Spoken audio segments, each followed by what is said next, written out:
Today is Mother's Day. It is May 8th, 2016, and it's my first dust-off and driving of the MG V8 since probably last month when I just moved it around the garage. First trip outside of the garage.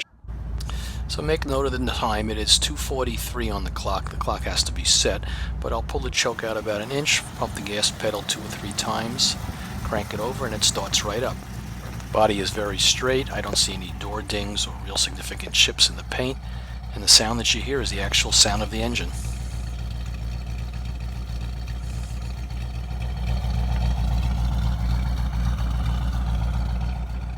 As I approach the trunk, you'll see that I'll open it up to show you where the fully carpeted trunk and finished battery box was placed in the back in the passenger side, right by the gas tank filler.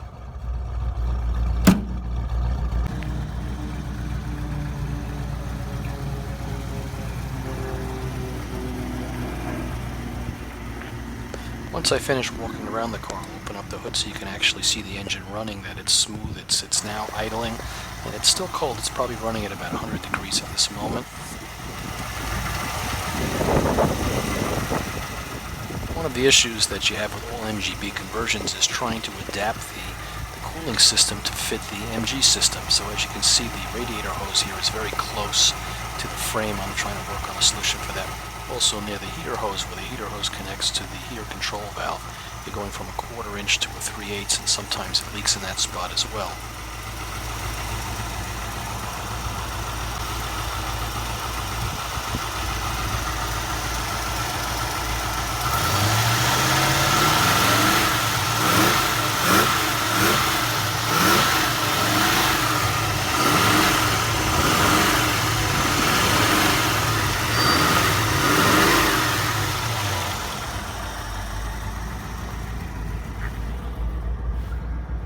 As you see, as we come to the instrument cluster, we're looking at the temperature gauge.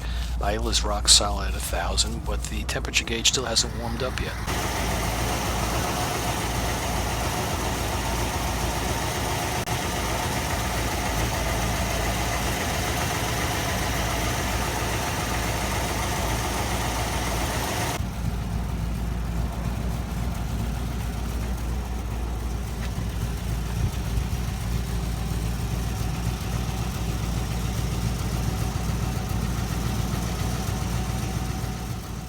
This will probably be the one and only time that the canvas top is actually up.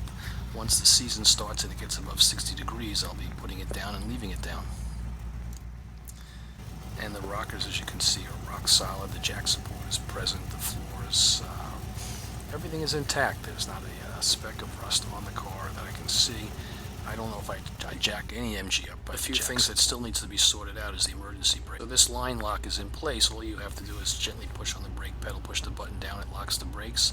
Push it again, lift it up, it releases the brake. It's now been about 12 minutes since we started the car, and it's been idling, and the electric fan is kicked in. You can see the temperature gauge is just above the N.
Car turns about 2,000 RPMs at a little over 55 miles an hour.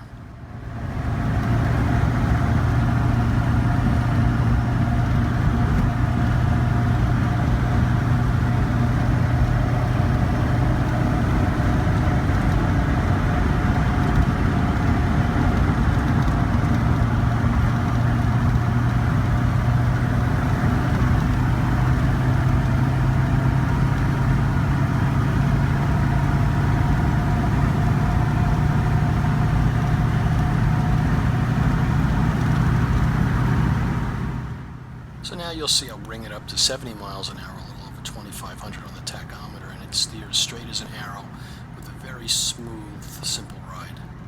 And looking down, you'll see that the temperature gauge now at cruising speed is just below the end, which is about 180 degrees.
As this little ride comes to an end, I'll come to this little residential straightaway where I can wind out the gears, open up the secondaries, and I'm assuming that this thing just pushes you back into the chair and probably goes from 0 to 60 in about 4.5 seconds.